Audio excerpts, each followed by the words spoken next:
की आरती, पापियों को पाप से है तारती, भागवत भगवान की है आरती, पापियों को पाप से है तारती। कर्पूर गौरम करुणावतारम संसार सारम भुजगेन्द्रहारम सदा वसंतम हृदयारविन्दे भवं भवानी सहितं नमामि त्वमेव माता जगदा त्वमेव बन्धु जगदा त्वमेव त्वमेव वेद्या जगदं त्वमेव।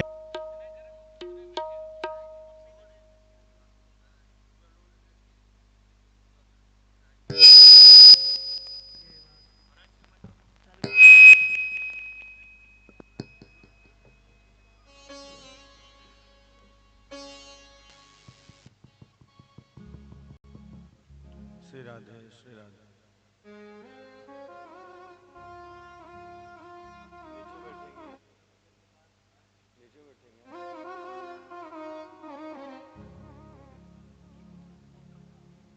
वो वाला भी आसन अच्छे से आसन बिछवा। बोल वृंदावन बिहारी लाल की।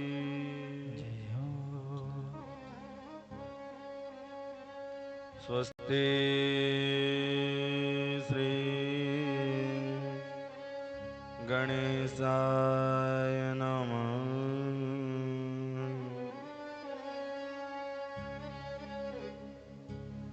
श्री गुरु शरण कमलेभ्यो नमः।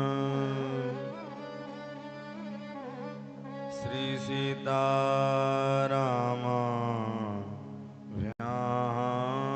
नमः।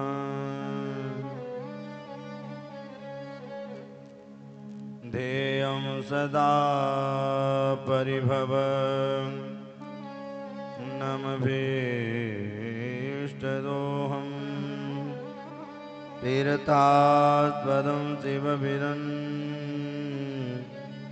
चिनुतं शरण्यं विद्यार्थिहं प्रणतपालभवाप्तिपोदं वन्दे महापुरुषते शरणारविन्दम्।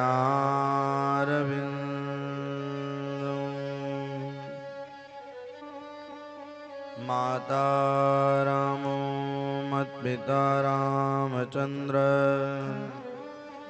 स्वामी रामो मत्सखा रामचन्द्र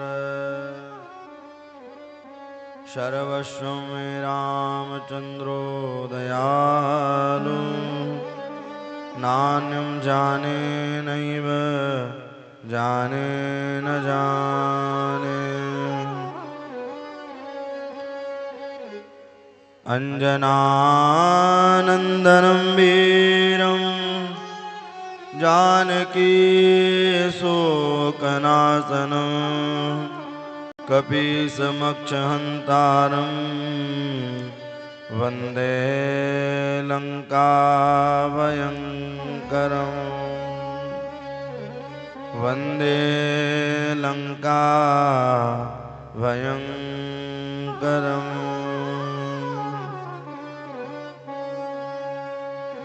शब द्वारन को छोड़ के मैं आयो तेरे द्वार, हे विषभान की लाडली निक मेरे और निहार। भक्ति भक्ति भगवंत गुरु चतुर नाम बपुए, इनके पद बंधन किए नासद विघ्न। जय जय श्री राधारमण जय जय नवल किशोर, जय गोपी चित चोर प्रभु मेरो जय जय माखन चोर। सीतानाथ समारंभ श्री रामानंद मध्यमा अस्मदाचार्यपर्यन्तां वन्दे गुरुपरम्पराम्। राम कृष्ण हरे जय जय राम कृष्ण हरे, राम कृष्ण हरे जय जय राम कृष्ण हरे, राम कृष्ण हरे जय जय राम कृष्ण हरे, राम कृष्ण हरे जय जय राम कृष्ण हरे, राम कृष्ण हरे जय जय राम कृष्ण हरे, राम कृष्ण हरे जय जय राम कृष्ण हरे, राम कृष्ण हरे जय जय राम कृष्ण हरे, राम कृष्ण हरे जय जय राम कृष्ण हरे। श्री हनुमान जी महाराज की जय हो, श्री बड़ौरानाथ स्वामी की जय हो।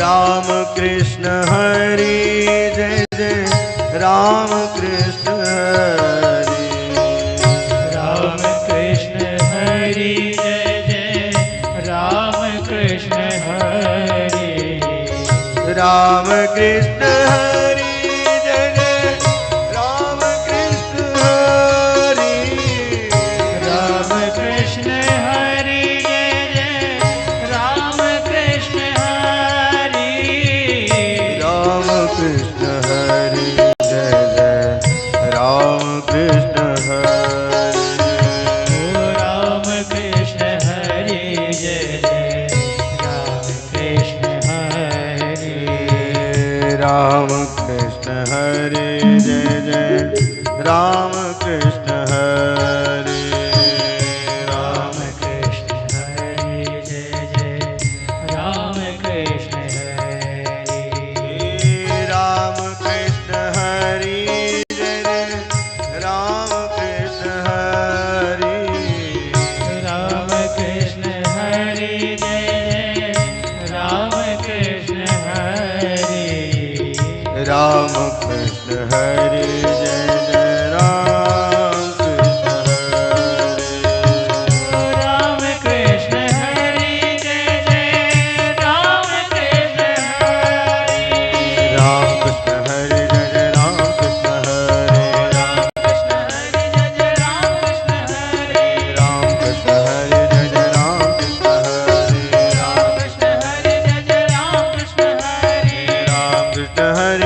अकारण करुणा वृणालय शुभ अवसर प्राप्त हुआ।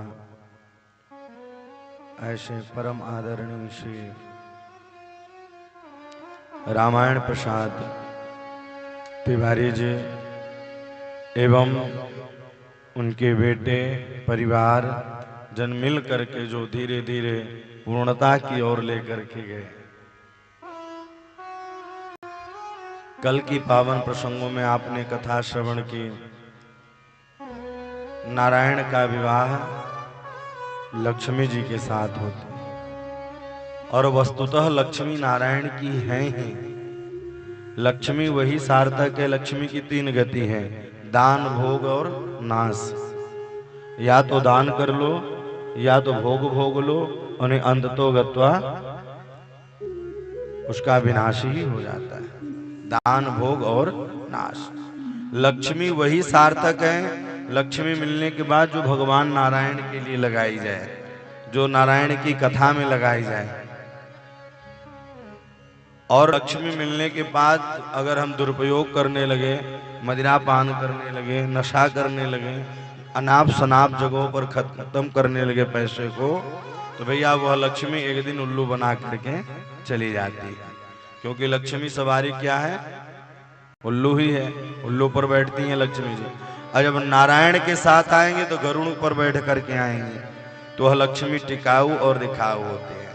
तो बाबूजी का जो धन है वह भी सार्थक नारायण की कथा में लगा।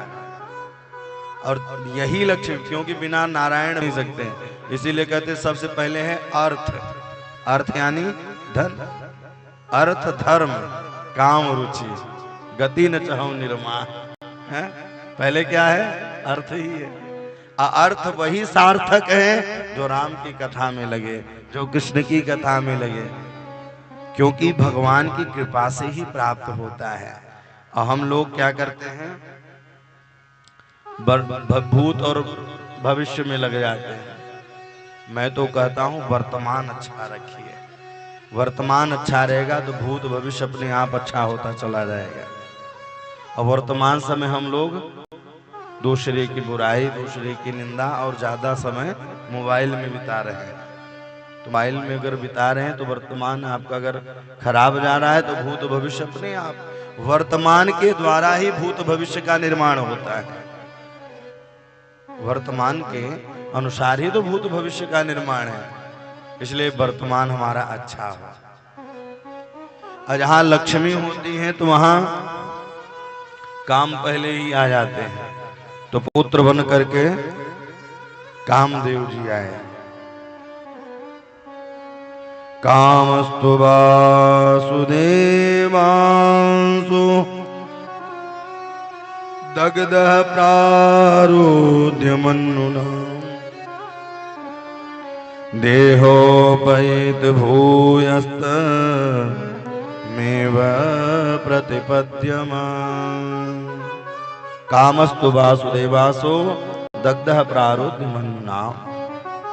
कामदेव पुत्र के रूप में आए। लेकिन एक द्वारिका में एक और राजा था जिसका नाम संबरासुर था। नारद जी ज्योतिष के बड़े प्रकंड विद्वान थे। नारद जी पहुंचे तो उन्होंने कहा मेरी मृत्यु कब होगी और कहाँ होगी, किसके द्वारा होगी। तब नारद जी ने बताया कि जो कृष्ण का प्रथम पुत्र होगा उसी के हाथों के द्वारा तुम्हारी मृत्यु होगी। तो तब उन्होंने कहा चिंता मत करो, कृष्ण के ये पुत्र बन करके आएंगे और तुम संबरासुर के यहाँ काम करना, ये तुम्हें पति के रूप में मिल जाएंगे। तो ऐसा ही चलता रहा। विद्यावती पहुंची। देवी जी कहाँ से आई हैं? बोले मेरा नाम विद्यावती है। कुछ काम काज है आपके यहाँ?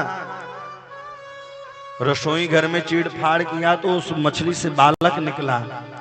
तो सब दौड़े दौड़े राजा के पास गए। एक बालक निकला है। तो विद्यावती से कहा इस बालक की देख रेख आप करो। और धीरे धीरे ऐसा हुआ, इतनी सेवा हुई कि सेवा होते होते नाति दीर्घेण कालेन सकाष्टिरूण यौनव जनयामास नारीणां वीक्षसी दत्यं च विभ्रवम्। कभी कभी जिस बालक की खूब सेवा की जाए तो भैया वह बालक 10 वर्ष का हो लेकिन 12-13 वर्ष का लगता है ना, जब खूब सेवा किया जाए तो ऐसा ही हुआ। इनका खूब सेवा हुआ तो धीरे धीरे हष्ट पुष्ट होने लगे। लेकिन जो देवी जी काम कर रही थी तो उनकी भावना बदलती जा रही थी। तो उन्होंने पूछा कि आप कौन हैं? तब पूरा परिचय विद्यावती ने दिया है। मैं हूं रति, आप मेरे हैं पति। भगवान नारायण सुतः संबरेणो हतो गृहा। सुनो, तुम नारायण के पुत्र हो और तुम्हें संबरासुर प्रसूतिका गृह से लेकर के आया। और सारा वृत्तांत रति ने बताया। अब बड़ा सहयोग किया लड़ने में, उनकी मदद की। इस कथा से शिक्षा यह मिलती है कि कोई कार्य करने से पहले अगर पति पत्नी दोनों सहमति के साथ कार्य करें तो जरूर सफलता मिलती है, जरूर सफल होता है व्यक्ति। अब पता चला एक अलग भग रहे हैं, एक अलग भग रहे हैं तो कार्य अच्छे से संपन्न नहीं होते हैं। तो उन्होंने सारा वृत्तांत बताया है। संबरासुर का उद्धार किया, द्वारिकापुरी में पहुंचे हैं। द्वारिकापुरी पहुंचते ही अन्य रानियों ने भी देखा है। लेकिन रुक्मणी कहने लगी मेरा भी बालक होता तो ऐसा ही होता।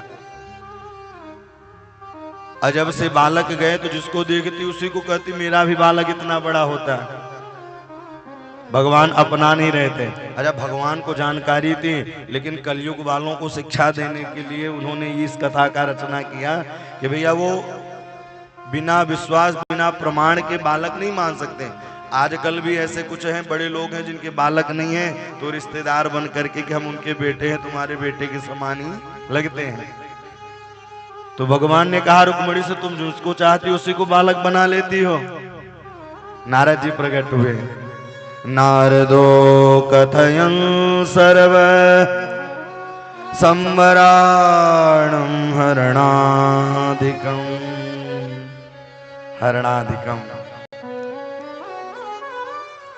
नारद जी आकर के बताइए आपका ही बालक है, संबरासुर प्रसूतिका गृह से लेके गया था।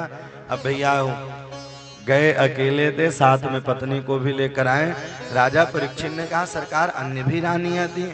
बोले रुक्मिणी के अलावा भगवान के 16,107 और भी विवाह हुए थे। दूसरा विवाह भालू की बेटी के साथ हुआ। बोले कैसे? तब बताते हैं वृत्तांत। सत्राजित स्तन्याम कृष्णाय कृत किल्बिषाम स्तमन्तकेन मणिना स्वामोद्यस्य दंतभान। सत्राजित नाम के एक राजा थे, उनके पास एक मणि थी, स्तमंतक मणि, जो नित्य प्रतिदिन 8 बार सोना दिया करते थे।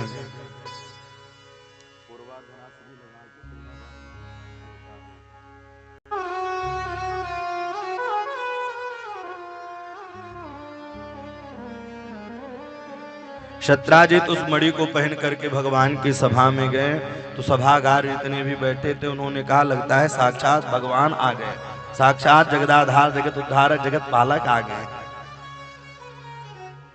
प्रजाओं ने कहा मणि का काम राजकोष में है, जिससे राजकोष में जब आप रख दोगे तो राजकोष में जितना धन आएगा तो प्रजाओं की सेवा होगी। इस कथा से शिक्षा यही मिलती है कि जब ज्यादा धन हो जाए तो उस धन का उपयोग अच्छे जगह करना चाहिए। वो धन किसी राजकोष में दे दें, किसी जहां प्रजा दुखी हो उस पंचायत में दे दें। लेकिन उन्होंने माना नहीं और एक दिन मणि को धारण करके छोटे भाई प्रसेन पहन के जंगल में गए हैं और जंगल में जाते ही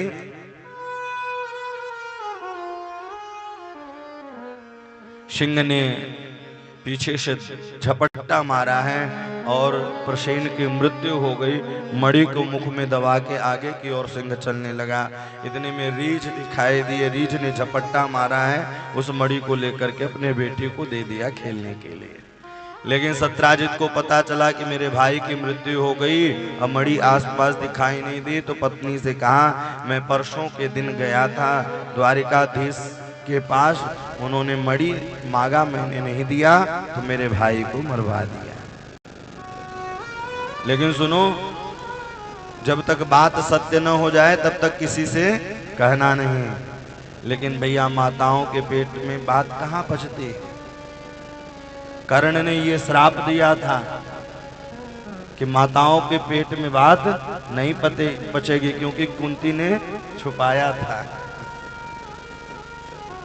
एक चौराहे पर पनिया भरने के लिए गई पनघट पर और आपस में वार्तालाप करी। अरे बहना जानती हो, द्वारिकाधीश ने मेरे दीवर को मरवा दिया। लेकिन सुनो, जब तक पुष्टि न हो जाए तब तक किसी से कहना नहीं।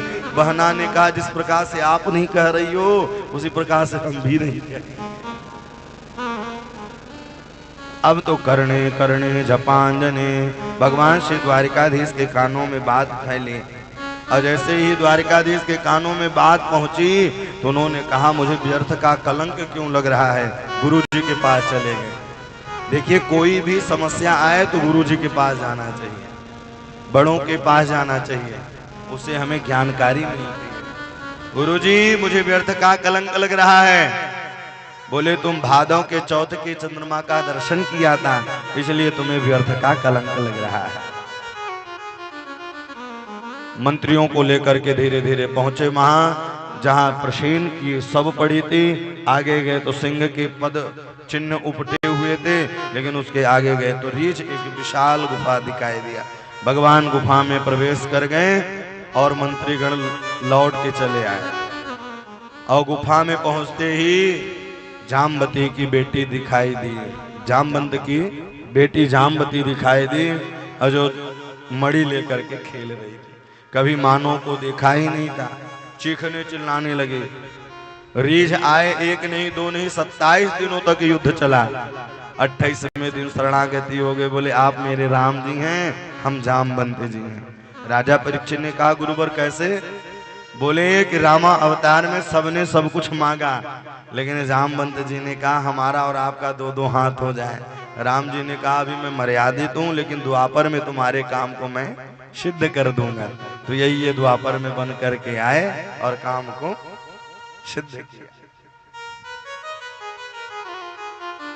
मणि, बोले मणि दे दो, मणि के लिए व्यर्थ का कलंक लग रहा है। बोले, हमारे यहाँ शास्त्र ये कहते हैं कि जो बेटी को दे दिया जाता है वो बेटी का हो जाता है। तुम्हारे पास एक ही चारा है, तुम बेटी को ले जाओ और मणि को भी ले जाओ। तो भगवान का दूसरा विवाह किसके साथ हुआ?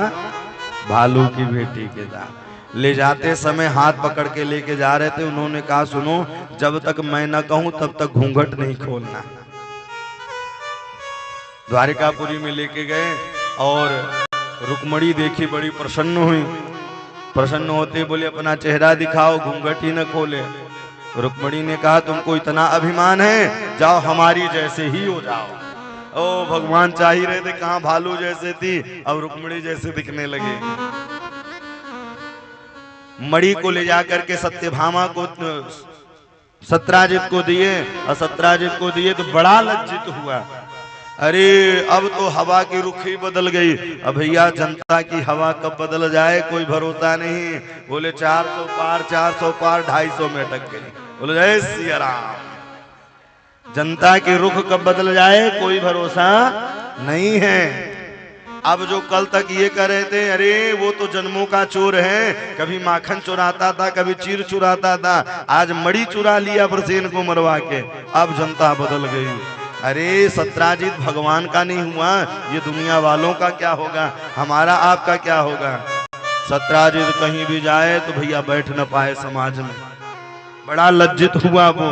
अलज्जित होकर के भगवान के सामने जाके रोने लगा, सरकार कुछ उपाय करो, नहीं मैं जीते जी मर जाऊंगा, मैं जीते जी मर जाऊंगा।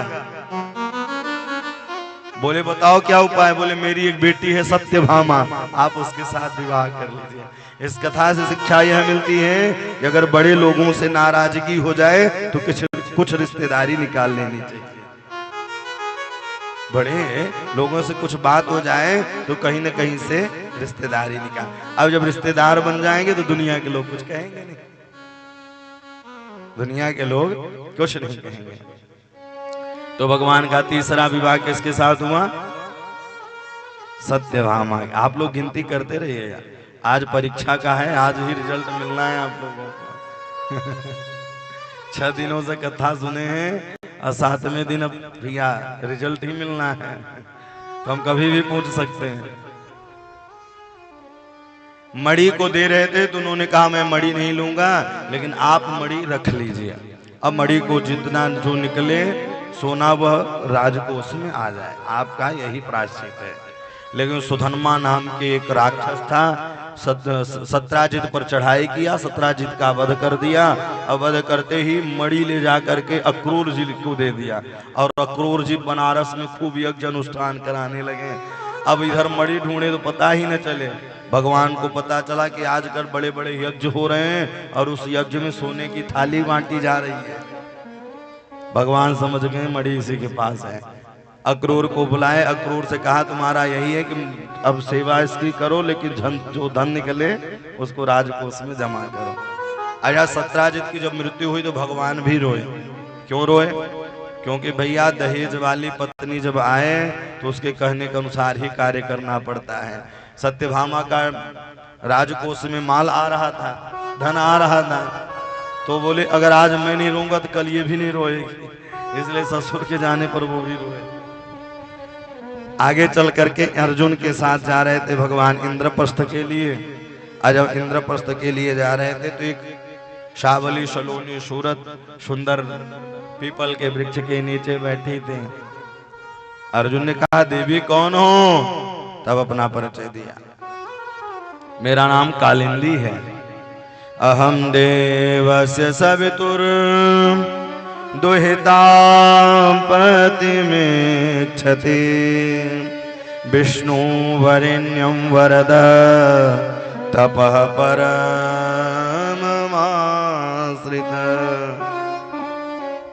मैं सूर्यपुत्री हूं,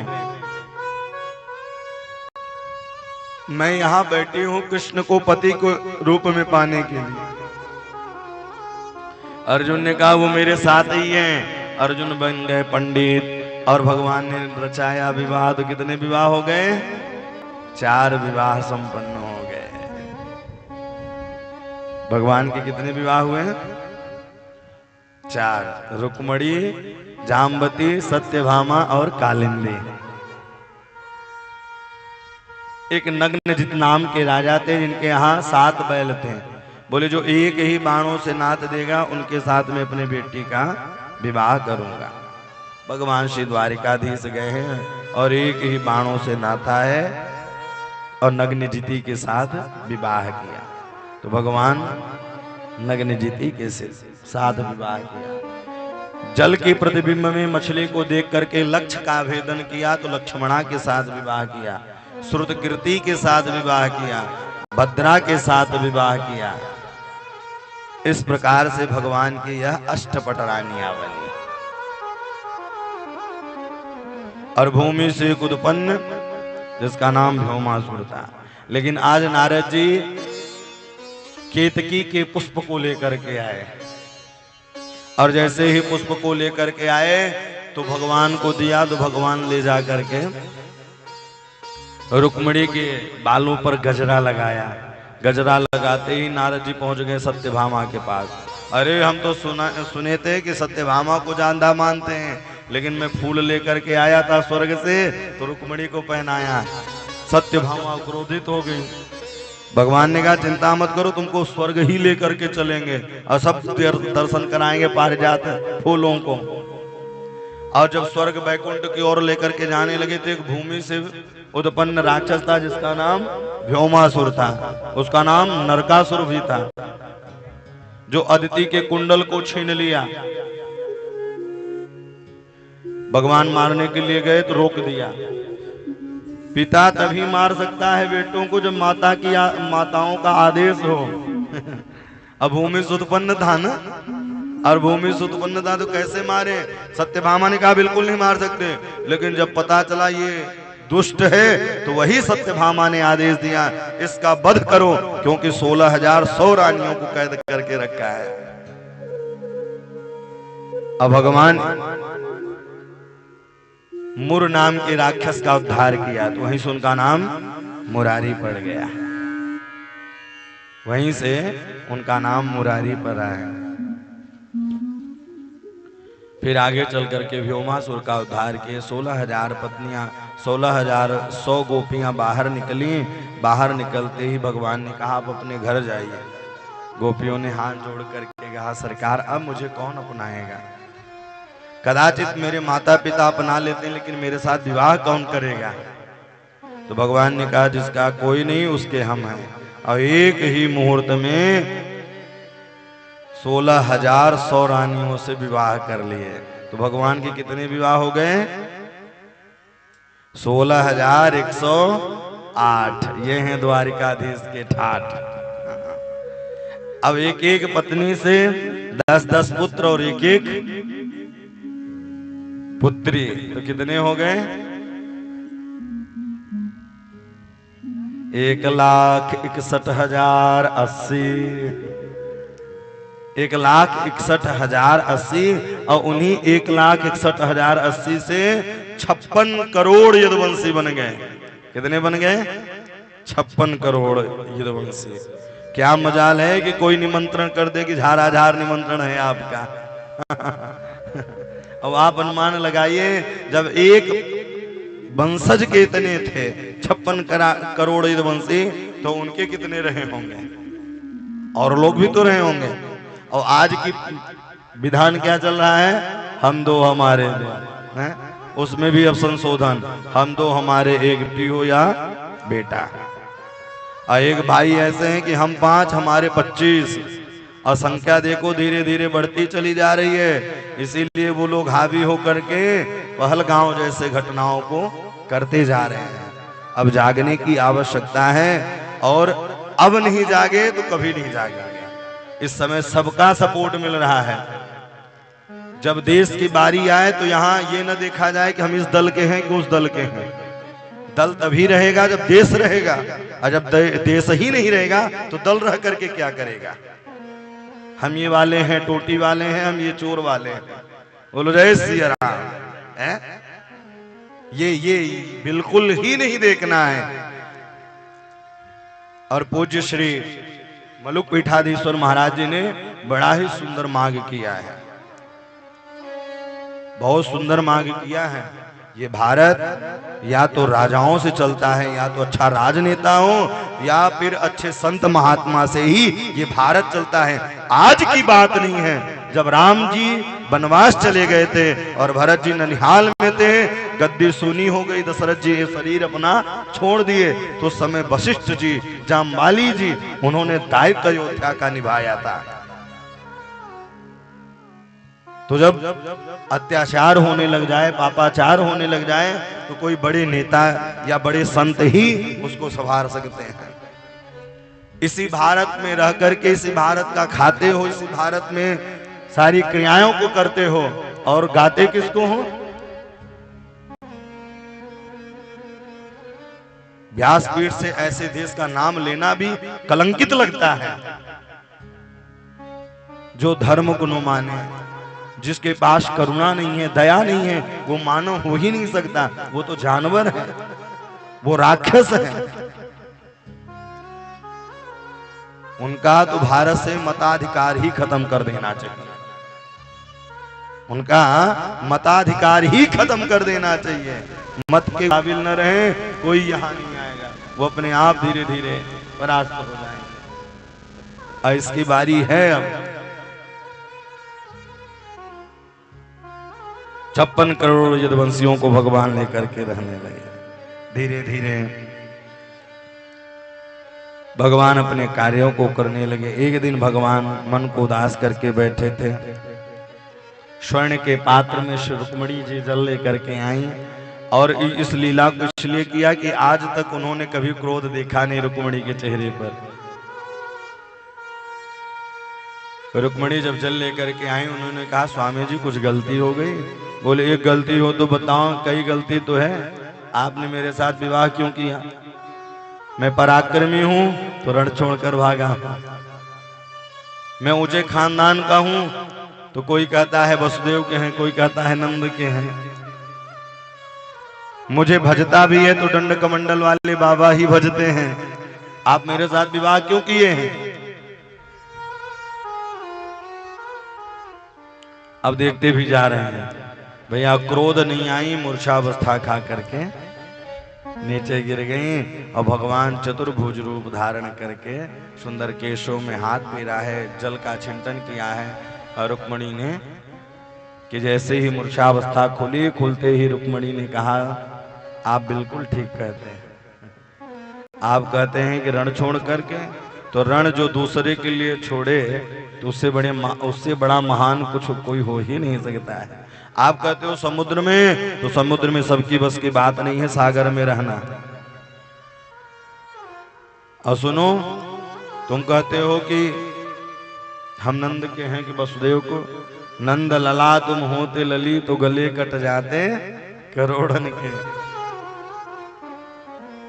इस प्रकार से दर्शन दिया। आगे चल करके बाणासुर की बेटी जो उषा थे, इसके साथ अनिरुद्ध के विवाह के लिए खूब युद्ध हुआ। स्वयं भोले बाबा आए बाणासुर की तरफ से लड़ने के लिए।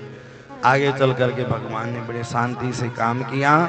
नमामि तुम शक्तिम परेशम शर्वात वनम कील केवलम जाति मात्र। दर्शन दिया। आगे चल करके नाती पोताओं को लेकर के भगवान जंगल की ओर जाने लगे। और जंगल में गए तो एक विशाल कुआं दिखाई दिया है। और जैसे ही विशाल कुआं दिखाई दिया और कुएं में गेंद गई, तो नाती पोताओं ने देखा कि इस कुएं में एक विशाल गिरगिट भी है। भगवान के चरणों में उंगली का स्पर्श हुआ। स्पर्श होते ही कहने लगा कौन हो? तब उन्होंने बताया नृगो नाम नरेन्द्रोहम मिथ्याकूतनय प्रभो दानिख्यायमानेषु यदि ते कर्णमस्मृत। नृगो नाम नरेन्द्रोहम मिथ्याकूतनय प्रभो दानिख्यायमानेषु यदि ते कर्णमस्मृतः। अरे आप तो ऐसा पूछ रहे हैं कि जैसे कोई बरसात में पूछे कि जल की बूंदे कितनी गिरी है, कोई पूछे गाय के शरीर में रोम कितने हैं। नृगो नाम नरेन्द्रोहम मिथ्याकूतनय प्रभो। दानियों का जब नाम आता है तो सबसे पहले मेरा ही नाम आता है। नाती पोताओं ने कहा किसका दान किए हो? बोले गऊ का दान किए हैं। बोले बूढ़ी ठेली दिए होगे? बोले बूढ़ी ठेली गैया हो गई, पंडित जी को दान में दे दो, या मारने वाली गैया को दान में दे दो। बोले नहीं, मैंने सुंदर गऊओं का दान किया। पयस्वनी तरुणी शील रूप गुणोपपन्नाम कपिला हेम श्रृंगे न्यायर्जितारोप्य खुरा सवस्मा दुकूलमाला मरण तदा। मैंने सुंदर गऊओं का दान किया है। पयस्वनी तरुणी शील रूप,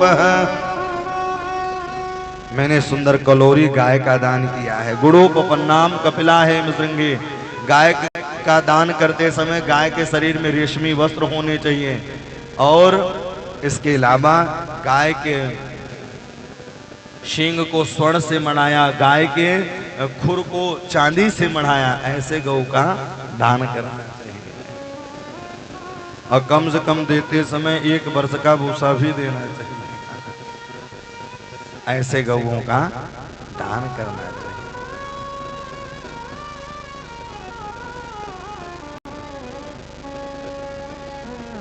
भगवान इस लीला से बताना चाहते हैं। तब उन्होंने कहा जब इतनी सुंदर दान किया है, सब कुछ किया, तो ये गिरगिट क्यों बनना पड़ा?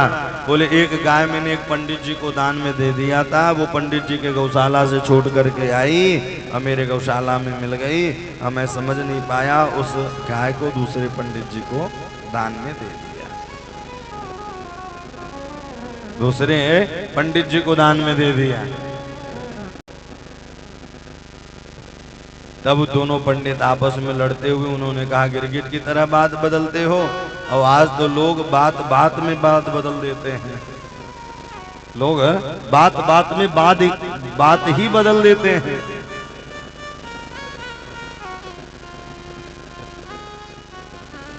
इस प्रकार से भगवान बताना चाहते हैं कि जो ब्राह्मण के धन को खाता है भगवान उसे कभी माफ नहीं करते हैं, भगवान उसे कभी नहीं माफ करते। आगे चल करके भगवान को एक दिन मन में आया नारद के कि लोग एक पत्नी नहीं संभाल पाते हैं, भगवान कैसे 16,108 पत्नियों को संभालते होंगे।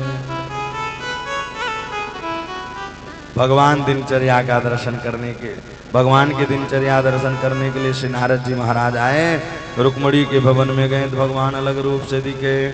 ऐसे करके 16,108 भवनों में गए और 16,009वां भी भवन दिखाई दिया।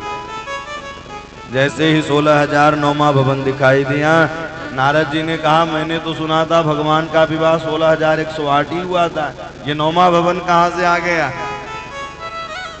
तो उसमें भगवान से सावले सलोने सरकार ने दर्शन दिया है। इस प्रकार से दिनचर्या का दर्शन किया।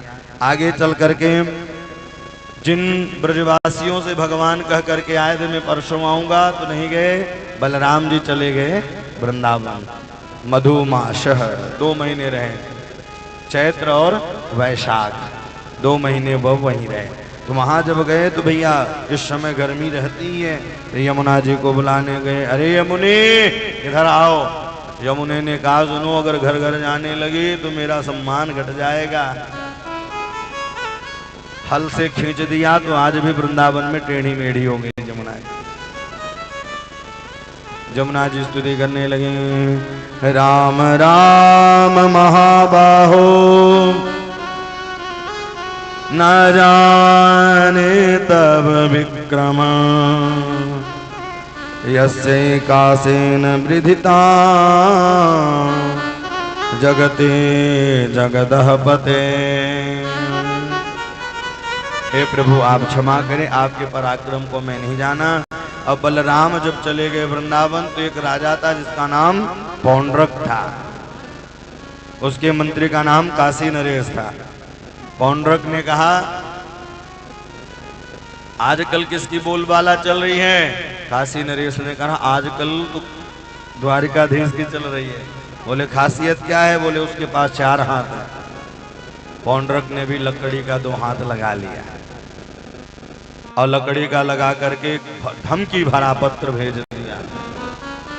उद्धव जी पत्र को पढ़ते ही बोले सरकार आप तो डुप्लीकेट निकल गए। बोल पौंड्रक वासुदेव की।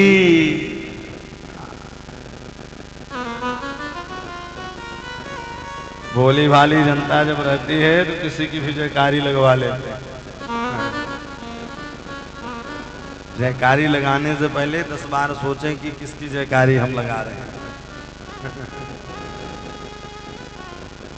इस प्रकार से हम धमकी भरा जब पत्र गया तो भगवान आए और आकर के पौंड्रक का उद्धार किया, काशी नरेश का भी उद्धार किया। अब इधर धीरे भगवान धीरे धीरे रहने लगे और श्री नारद जी महाराज ने दर्शन किया। अब इधर पांडव लोग यज्ञ की योजना बनाते हैं कि यज्ञ किया जाए, लेकिन यज्ञ कैसे करें? विशाल कोई बड़ा कार्यक्रम करना हो तो सरकार से परमिशन लेनी पड़ती है। तो एक मगध के राजा थे जिनका नाम जरासंध था। ब्राह्मण का वेश बना करके अर्जुन भीम और कृष्ण पहुंच गए और पहुंचते ही उनसे संकल्प कराया और उनसे कहा कि हम 3 में से आप किसी के साथ युद्ध करें। युद्धन्नो देहि राजेन्द्र द्वादशे यदि मन्यसे युद्धार्थिनो वयं प्राप्तं राजन्यानान कांचन। आप किसी के साथ युद्ध करें। जरासंध ने कहा आप कोई ब्राह्मण नहीं हो, क्योंकि ब्राह्मण कभी युद्ध के लिए ललकारता ही नहीं। भगवान मुस्कुराए, अरे ये तो वही है जिसने 17 बार हराया था। बोले आपके साथ तो नहीं लड़ेंगे, क्योंकि जो बची खुची इज्जत है वो भी कहीं न चली जाए। तो अर्जुन छोटा है, भीम के साथ युद्ध हुआ और युद्ध होते होते 27 दिनों तक युद्ध चला। एक दिन भीम ने कहा आप लोग चकाचक मालपुआ पा रहे हो, हमें लड़ाने के लिए भेज दिए। भगवान की शरणागति ली, भगवान ने उनके पूरे शरीर में हाथ फेरा, सारा दर्द दूर हो गया।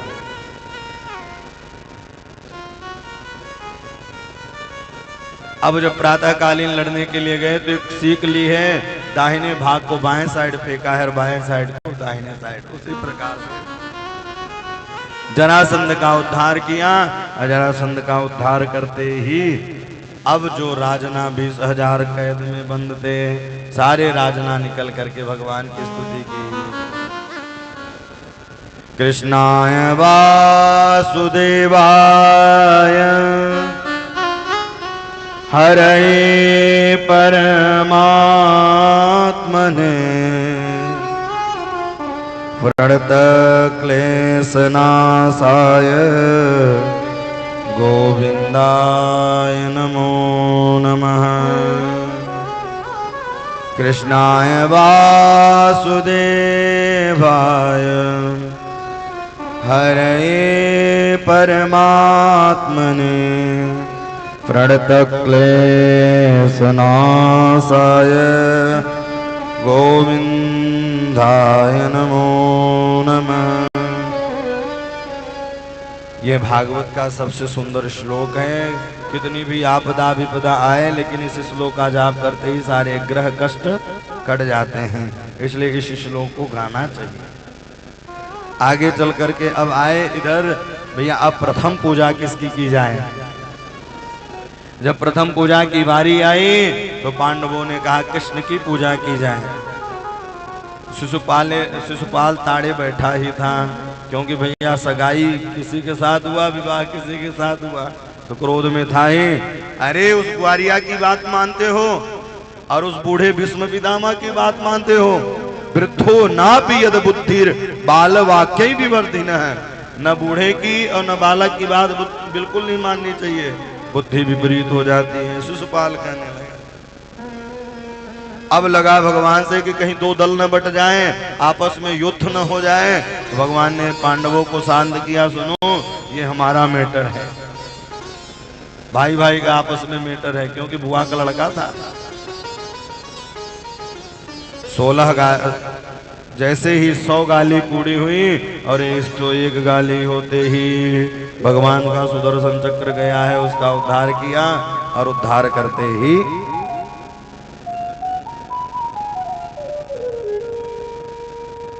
दिव्य ज्योति निकली है, भगवान के चरणों में समाहित हुई। इस कथा से शिक्षा यह मिलती है कि भगवान का नाम चाहे जैसे जपो वह लाभकारी होता है। भाय को भाय अनक आलसों, नाम जपत मंगल दिश दशों। सबको अलग अलग काम बांट दिया है। भीमो महान साधुक्षो धनादक्ष सुयोधन सहदेवस्य पूजया नकुलो द्रव्य साधने।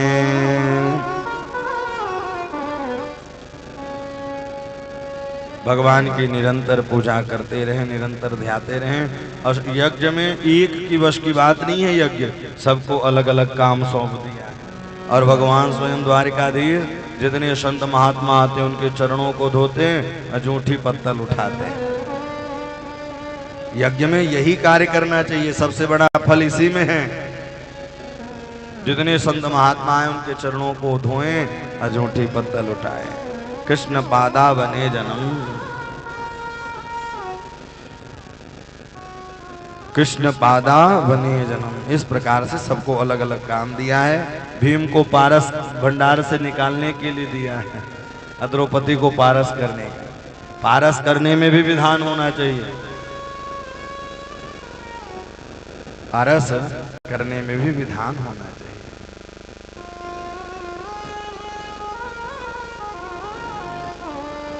पता चला महाराज जी बैठे और एक फुलका देने के बाद पूछो भैया और लोगे, वो कह देंगे बिल्कुल नहीं लेंगे। आगे चल करके विशाल यज्ञ हुआ, उस यज्ञ में सब लोग आए और राजा परीक्षित ने कहा प्रभु भगवान का नाम दीन बंधु भी है, किसी दीनहीन पर भी कृपा की थी क्या? तब सुदामा जी की याद आई, और जैसे ही सुदामा जी की याद आई, कई लोग कहते हैं सुदामा जी भिखारी थे।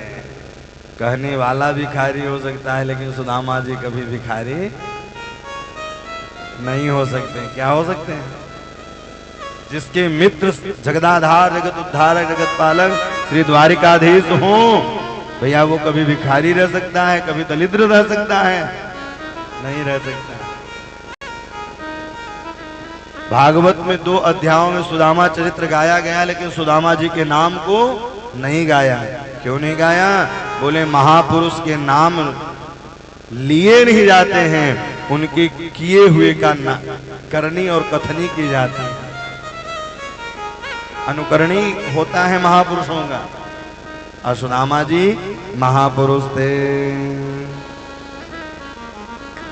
कृष्णस्यासि सखा कश्चित् ब्राह्मणो ब्रह्मविद्दमा विरक्तो इन्द्रियार्थेषु प्रशान्तात्मा जितेन्द्रिय। सुदामा जी महाराज कैसे थे? निरंतर सीताराम राधे श्याम निरंतर गाया करते थे। एक बात कहूं, हर परिस्थिति में परमात्मा का भजन करना चाहिए, परमात्मा के नाम को छोड़ना नहीं चाहिए। सुदामा जी निरंतर उनको नामों को गाते हैं। उनके पत्नी का नाम सुशीला था, जैसा नाम वैसा गुण। उनके यहाँ 4 पुत्र थे, 5 घरों में जाया करते थे। एक बात कहूं, ब्राह्मण का कर्तव्य है दान देना और दान लेना, वेद पढ़ना वेद पढ़ाना, यज्ञ करना यज्ञ करवाना। अगर ब्राह्मण दान लेता है तो कोई गलत नहीं। 5 घरों में जाया करते थे, भिक्षाटन करके अपने जीवन को पाला पोसा करते थे। लेकिन भगवान इतने सरल नहीं है, भगवान भक्त की बहुत परीक्षा लेते हैं।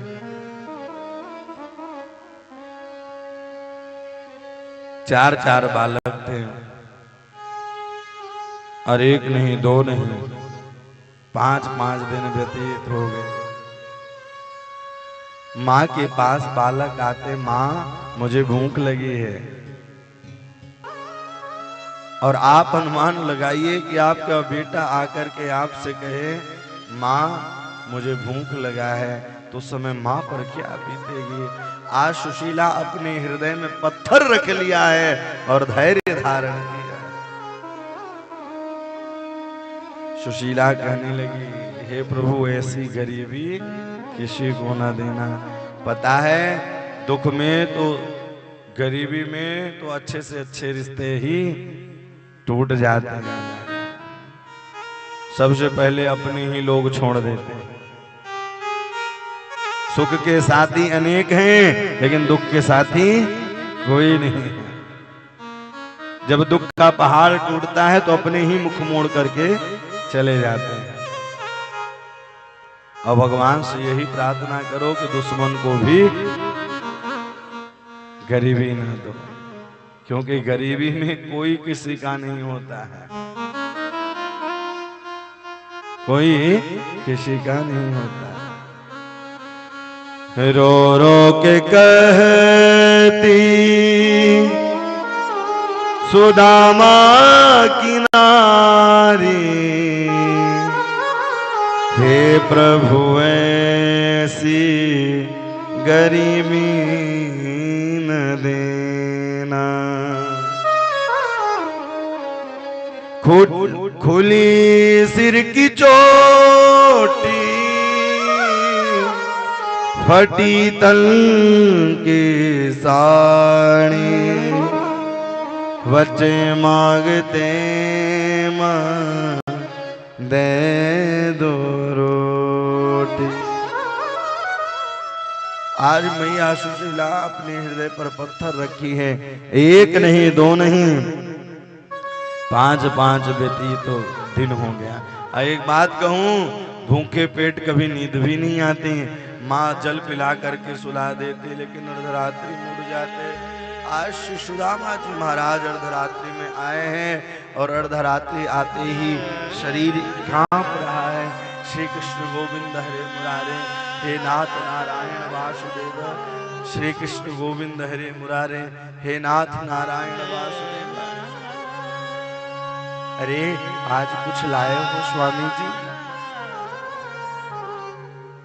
आज कुछ लाए हो? सुदामा जी कहते भगवान की इच्छा थी कि अभी भजन ऐसे ही किया जाए।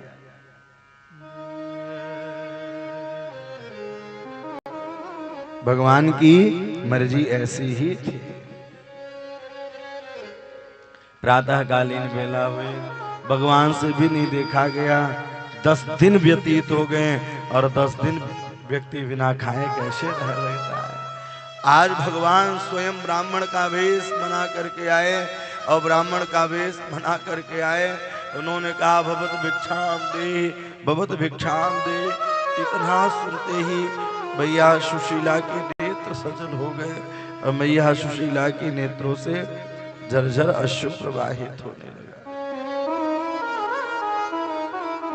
उन्होंने कहा मुझे अपने दुख से तकलीफ नहीं है, आज तो केवल मुझे तकलीफ है मेरे द्वार पर एक ब्राह्मण आया है और बिना प्रसादी के ही चला जाएगा। आज मुझे तकलीफ है कि भैया आज मेरे द्वार पर एक ब्राह्मण आया है और वो बिना कुछ लिए चला जाएगा। मैया सुशीला अंदर से आई है, आकर के उन्होंने कहा मेरे यहाँ सूदक लगा हुआ है। बोले किस बात का सूदक लगा है? बोले मेरे यहाँ दरिद्री कन्या का जन्म हुआ है।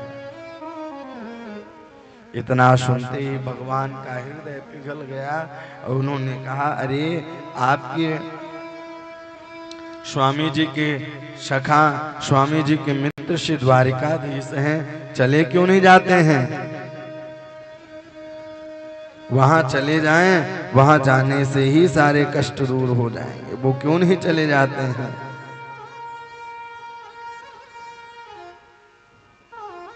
इस कथा से शिक्षा यही मिलती है कि कितनी भी विषम परिस्थिति आए, भगवान को परेशान नहीं करना चाहिए। लोग एक माला भी करेंगे, 2 माला करेंगे, एक हनुमान चालीसा करेंगे तो उसको बिल्कुल दांव में लगा देंगे। हे हनुमान जी महाराज, हमने अगर आपकी पूजा की है तो इस हवा को रोक दो, हाँ? खेती किसानी हो जाए। मैं तो कहता हूं, मेरे सदगुरुदेव का वाक्य है, उन्होंने कहा कि कभी भी राम नाम दांव पर लगाना ही नहीं चाहिए, नहीं तो इष्ट को भी ग्लानि होती है। प्रातःकालीन लौट करके आए हैं, जैसे ही प्रातःकालीन से सुदामा जी आए, सुशीला ने कहा आज तक आपने मुझसे बताया नहीं कि आपके मित्र श्री द्वारिकाधीश हैं। आज तक आपने बताया नहीं कि आपके मित्र श्री द्वारिकाधीश हैं। एक बात कहूं, प्रेम को और इष्ट को जितना हो सके छुपाना चाहिए। अपने इष्ट को छुपा करके रखना चाहिए जितना हो सके। देवी मैं मांगने के लिए नहीं जाऊंगा। मैया सुशीला ने कहा नहीं नहीं, आप मांगने के उद्देश्य मत जाइए, आप केवल दर्शन करने के लिए चले जाइए, क्योंकि महापुरुष के दर्शन कर लेने से ही सारे कष्ट दूर हो जाते हैं। आप चले जाइए और उनके दर्शन कराइए। अयम ही परमो लाभो उत्तम श्लोक दर्शय। आप चले जाइए। अरे भाग्य मते गुरु के यहाँ जाओ, मित्र के यहाँ जाओ तो कुछ लेकर के जाना चाहिए। अब मेरे पास कुछ है नहीं, मैं क्या लेकर के जाऊं। आज सुशीला गई है 4 घरों में और 4 घरों में जाकर के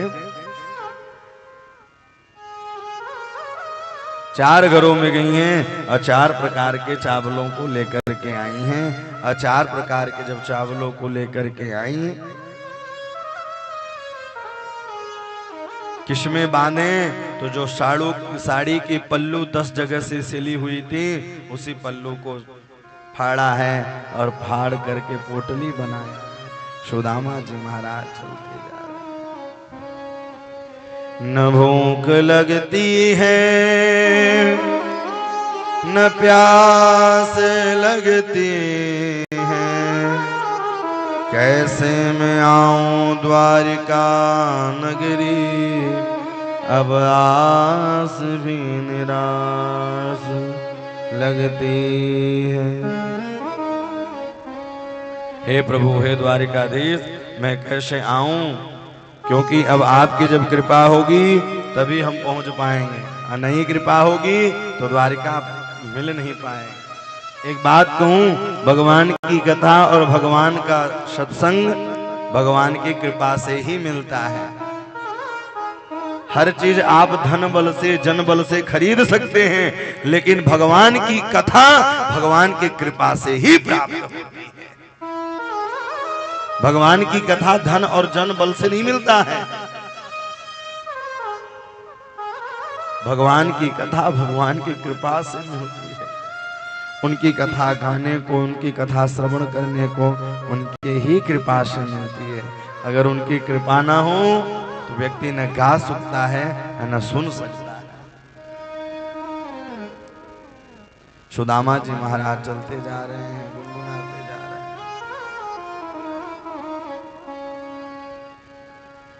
चलते चलते आज नदी के किनारे सारे केवटों को भगवान ने मना कर दिया। स्वयं नौका लेकर के आए हैं और नौके पर, अरे कोई उस पार चलेगा, कोई उस पार चलेगा। सुदामा जी कहे हम चलेंगे। भैया उठाइए ना, जो उधर से आएंगे वो पीते जाएंगे, उठा के ले जाएंगे तो। भक्तवत्सल भगवान की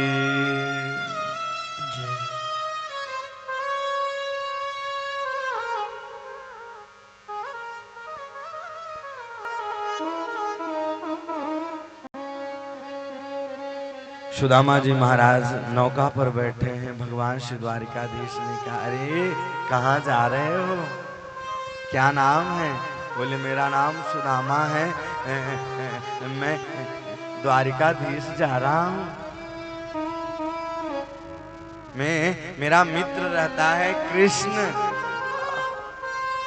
भगवान ने सुना है, भगवान का हृदय पिघल गया और भगवान के नेत्रों से झरझर झरझर अश्रु चकिसो बसुधा अभिराम। पूछत दीन दयाल को धाम, बतावत आपनो नाम सुदाम। बतावत आपनो नाम सुदाम। इतना सुनना था कि सुनते ही भगवान की पीतांबरी नीचे गिर गई।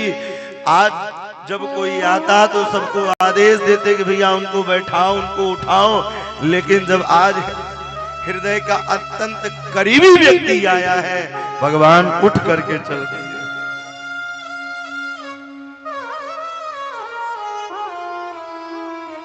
इस कथा से शिक्षा यह मिलती है कि आप चाहे जितने बड़े बलवान हो जाएं, धनवान हो जाएं, लेकिन आपका जो बचपन का मित्र, बचपन का यार हो ना, और इतना ही नहीं, जो आपको हर परिस्थिति में चलना सिखाए, बोलना सिखाए, उसके लिए सदैव खड़े होकर के सम्मान करना चाहिए। आज ब्राह्मण देवता श्री सुदामा जी महाराज आए हैं, भगवान त्रिलोकी के राजा हैं, लेकिन तब भी अपनी पीताम्बरी नीचे गिरा दी है, मानो कि भगवान कोई अचानक कार्य करते हैं तो पृथ्वी भी प्रलयकालीन हो जाती है।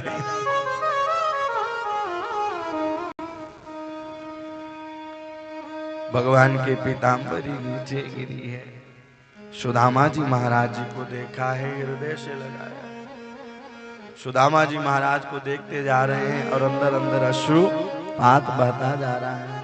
रुक्मिणी को आदेश दिया, अरे अरे जाओ तुम जल लेकर के आओ। तो उन्होंने कहा दुनिया में जल केवल दो ही श्रेष्ठ हैं, गंगा और यमुना, वो भी मेरे चरणों से निकली हैं। तो भगवान ने कहा मैं गंगा यमुना के नहीं, मैं अपने नेत्रों के अश्रु बिंदु से सुदामा जी महाराज के चरणों को धोऊंगा। ऐसे बेहाल विवाहिन सो पग कंटक जाल लगे पुन जोए। हाय महा दुख पाए सखा तुम आए तेन किते दिन खोल। तुम आए तेन किते दिन खोल। हे प्रभु आपके पास भगवान देखी सुदामा की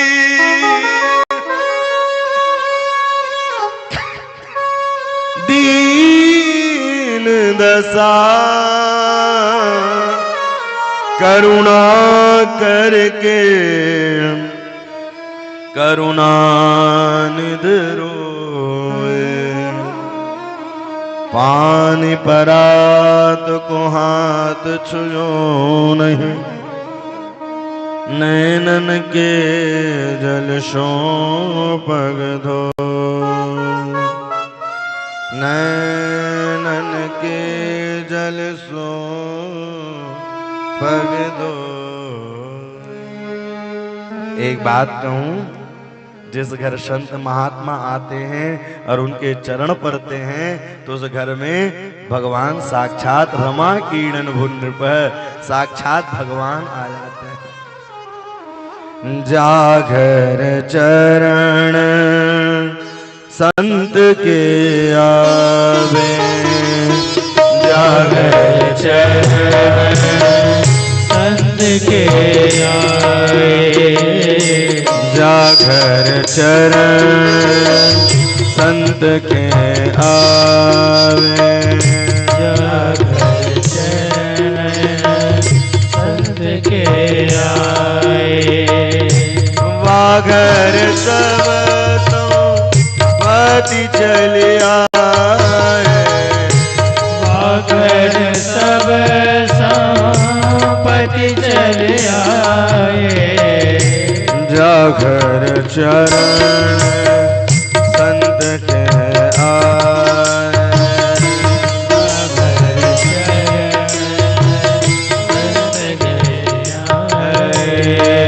संत चरण आए।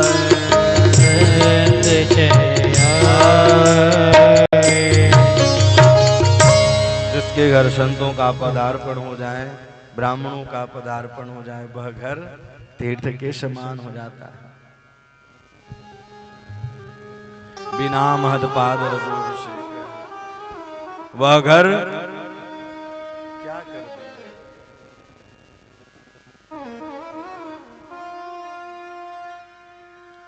वह घर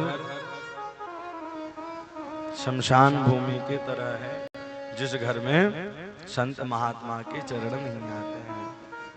आज चरणों को धोया है, धो करके पूरी द्वारिका में छिंटन कराया है। एक बात कहूं, जब कोई महापुरुष घर में आता है और उसके चरणों को धो करके एक एक जगह जब छिड़का जाता है तो वह भूमि भी पवित्र हो जाती है। पंचम स्कंद में कहते हैं बिना महदपाद रजो अभिषेक।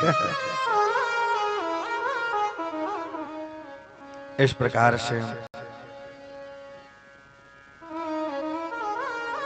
सुदामा जी महाराज को वस्त्र दिए हैं और वस्त्र दे करके सुंदर पहनाया है। अब धूप दीप नैवेद्य भी किया है। 56 प्रकार के व्यंजन बनाए। सुदामा ने कहा सुनो, मैं 2 टिक्कड़ सुबह खाऊं, 2 टिक्कड़ शाम को खाऊं। ज्यादा 36 प्रकार के भोजन करेंगे तो 36 बुद्धि हो जाएगी और भगवान के भजनों में मन नहीं लगेगा। इसीलिए चाहिए कि भगवान की तपस्या में, भगवान के कार्य में पहले, सबसे पहले अपने अन्न का सुधार करें। और जो व्यक्ति अपने अन्न को सुधार लेता है, जो अपने आहार को सुधार लेता है, तो उसका व्यवहार अपने आप ही सुधर जाता है।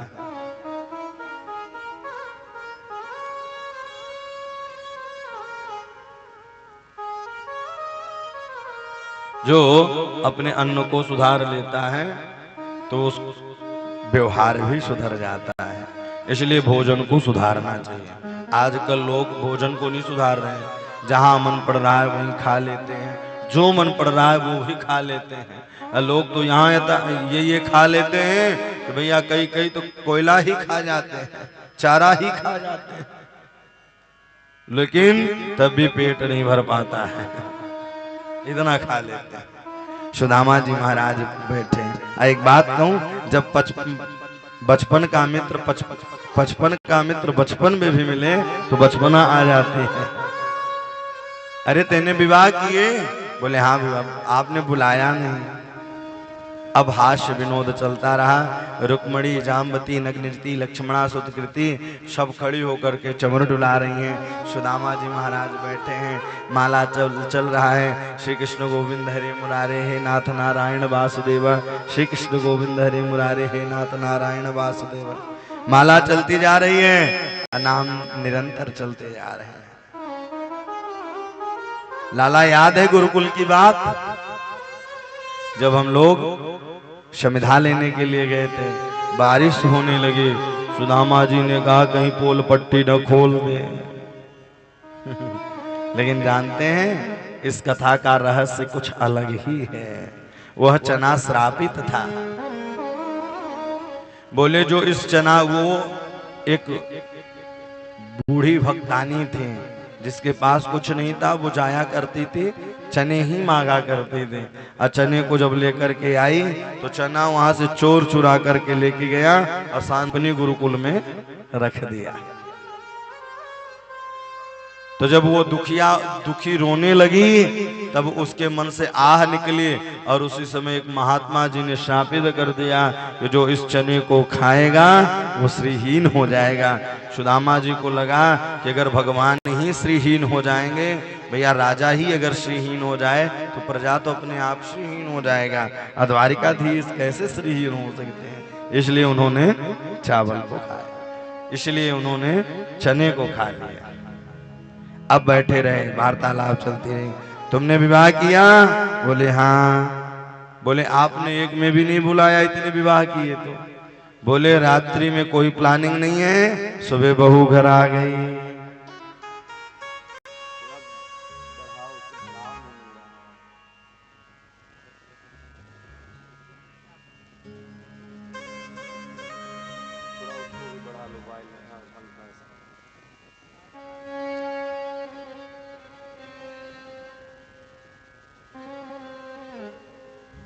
सुदामा जी महाराज बैठे और आपस में वार्तालाप चलने लगी। अरे भाभी ने कुछ भेजा है? बोले भाभी ने संदेशा भेजा है। एक मास द्वय पक्ष में 2 एकादशी हो, मेरे घर गोपाल जो नित प्रति एकादशी हो। भगवान मन ही मन कहने लगे, होनी सी तो हो गई, अब ना ऐसी हो, भाभी तेरे घरन में नित प्रति द्वादशी हूँ। होनी सी तो हो गई अब ना ऐसे हो, भाभी तेरे घरन में नित प्रति द्वादश हो। विश्वकर्मा को आदेश दिया है, सुदामा पुरी को स्वर्ण का पुरी बना दिया। अब सुदामा जी आपस में वार्तालाप किए। प्रातःकालीन बेला हुई, मैं जाऊं? बोले बिल्कुल जाओ। मैं जाऊं? बोले जाओ, लेकिन कपड़े उतार के जाओ। ये पुराने वाले कपड़े पहन लो, नए वाले कपड़े रख जाओ। सुदामा जी चलते जा रहे हैं। उन्होंने कहा कि जाओ, कुछ मिलेगा? यहाँ तो कपड़े भी रखवा लिए। लेकिन चलते जा रहे हैं। उन्होंने कहा, अरे अरे, ठीक ही धन नहीं दिया। किसी दरिद्र को ज्यादा धन मिल जाए, किसी भक्त को ज्यादा धन मिल जाए, जो कभी कभी देखा ना हो, तो भैया उसकी बुद्धि काम नहीं करती है। फिर लगता है ये कर ले, वो कर ले, और अंत में ये हो जाता है कि खुद के पास पैसे नहीं बचते। बोलो राधे राधे। इसीलिए बिना विचारे जो करे सो पाछे पछताए। इसलिए काम भी करें तो सोच विचार करके काम करना चाहिए। सुदामा जी आए लौट करके और देखा क्या, अरे जहां कुटिया दी वह कुटिया दिखाई नहीं दी, वहां तो शीश महल दिखाई दिया। द्वारपाल लगे हुए हैं। सुशीला आरती की थाली सजा करके आई, क्योंकि द्वारपाल जा करके बोले, बोले एक जीर्ण बाल महात्मा जी आए हैं जो चारों तरफ घर की चारों तरफ घूम रहे हैं। सुशीला समझ गई और सुशीला सुंदर थाल सजा कर आई। ओहो, सुदामा जी ने कहा, ये है भगवान का वैभव। मैं ऐसे वैभव को लेकर के क्या करूंगा जिस वैभव को पाने के बाद भगवान को ही भूल जाऊं। सुदामा जी जाने लगे वैभव छोड़ करके, तो अंदर से कन्हैया ने आवाज दिया है। जैसे ही अंदर से आवाज दिया और वो रहने लगे। वह विपत्ति और वह संपत्ति बेकार है जिसमें परमात्मा को हम भूल जाएं। विपदः नैव विपदः, संपदो नैव संपदः। वह संपत्ति और वह विपत्ति बेकार है जिसको पाने के बाद हम प्रभु परमात्मा को ही भूल जाएं। किसी ने कहा ना, सुंदरकांड की चौपाई भी कहती है कि कह हनुमंत विपद प्रभु सोई, जप तप सुमिरन भजन न होई। जप तप सुमिरन भजन न होई। जब जिस दिन जप तप भजन न हो तो समझ लो उस दिन से आपदा विपदा आने लगी। इस प्रकार से भगवान ने कृपा की। जिन ब्रजवासियों से भगवान कह करके आए थे कि भैया, जिन ब्रजवासियों से कह करके आए थे कि मैं परसों आऊंगा, कई वर्षों बीत गए, कुरुक्षेत्र की मेला लगी है और उस मेला में सारे ब्रजवासियों का दर्शन दिया है। ललिता विशाखा सब आपस में मिली हैं और मिल करके किशोरी जी के गुणगान किया है। सारी गोप गोपियां मिलकर के भगवान से प्रार्थना की है, प्रभु धन्य है वह ब्रजवासी और धन्य है वह ब्रज की गोपियां जिनके ऊपर निरंतर भगवान कृपा करते हैं। हे लाडली सुध लीजे हमारी, हे राधा रानी, हे श्यामा प्यारी। हे लाडली सुध लीजे हमारी, हे राधा प्यारी, श्यामा प्यारी। हे लाडली सुध लीजे हमारी, हे राधा रानी, हे श्यामा प्यारी। हे लाडली सुध लीजे हमारी, हे राधा रानी, हे श्यामा प्यारी। हे लाडली सुध लीजे हमारी, हे राधा रानी, हे श्यामा प्यारी। हे लाडली सुध लीजे हमारी, हे राधा रानी, हे श्यामा प्यारी। कब होगी मोह पे कृपा तुम्हारी, हे राधा रानी, हे श्यामा प्यारी। कब होगी मोह पे कृपा तुम्हारी, हे श्यामा प्यारी, हे राधा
सहारा श्यामा जो तेरा तेरे बिना कोई नहीं है मेरा, हे श्यामा प्यारी मुझे सहारा। क्षमा करो भाई चूक जो भारी, हे राधा रानी हे श्यामा प्यारी। क्षमा करो कोई जो हमारी, हे राधा रानी हे श्यामा प्यारी। पावन सने वाली मेरी राधा रानी, पावन सने वाली मेरी श्यामा प्यारी, पावन सने वाली मेरी राधा रानी। पावन सने वाली मेरी श्यामा प्यारी।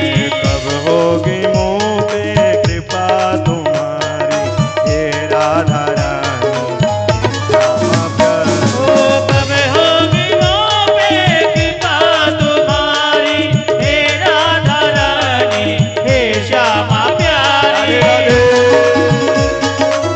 राधा रमण लाल की।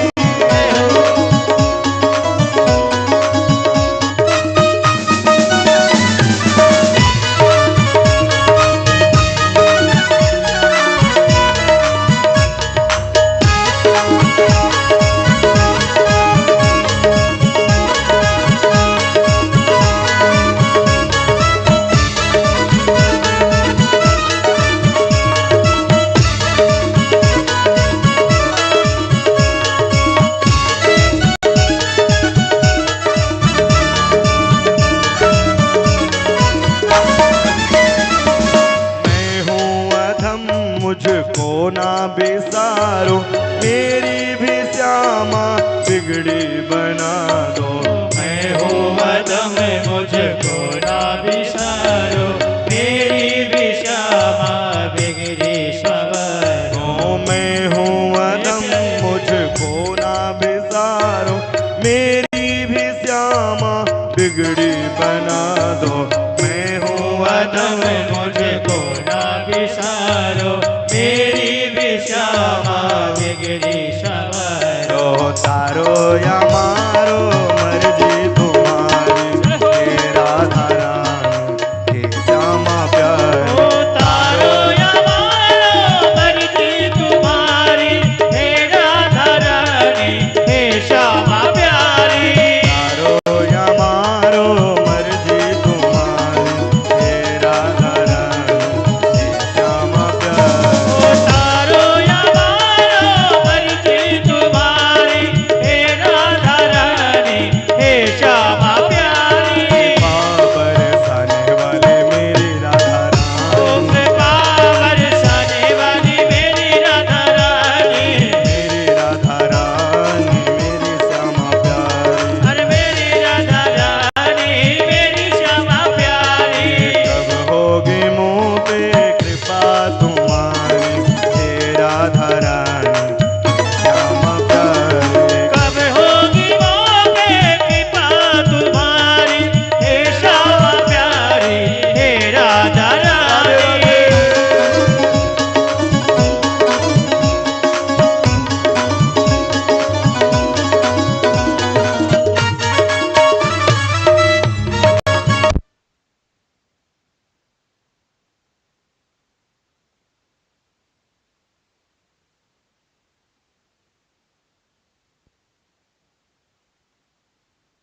श्री राधे। भक्तवत्सल भगवान की, श्री द्वारिकाधीश भगवान की।